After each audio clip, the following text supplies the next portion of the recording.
Hi guys, so let's go to eat ramen. Like എൻ്റെ സിസ്റ്ററുടെ വന്നിട്ട് ഇപ്പോൾ 1 month ആയിരുന്നു. സോ ഐ ജസ്റ്റ് തോട്ട് ഇന്ന് പിന്നെ അവർ ramen കഴിക്കാൻ കൊണ്ടുപോകുന്നത്. ആൻഡ് മോസ്റ്റ് ഇമ്പോർട്ടൻ്റ്ലി ഞങ്ങൾ പാർട്ട് ടൈം ചെയ്തിട്ടുണ്ടായിരുന്ന റെസ്റ്റോറൻറ്റിലേക്കാണ് ഞാൻ ഇവിടെ കൊണ്ടുപോകുന്നത്. ഞാൻ അവിടെ ഇപ്പോൾ വർക്ക് ചെയ്യുന്നില്ല, ബട്ട് അവിടേക്കാണ് ഞാൻ കൊണ്ടുപോകുന്നത്. അപ്പോൾ അവിടുത്തെ ramen-ആണ് ഞാൻ കൊണ്ട് ട്രൈ ചെയ്യിപ്പിക്കാൻ പോകുന്നത്.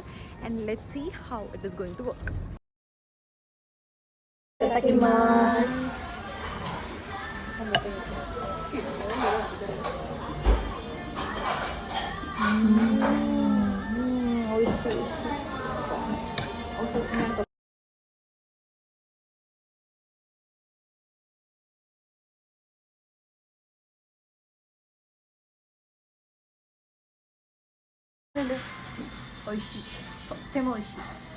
എങ്ങനെയുണ്ട്?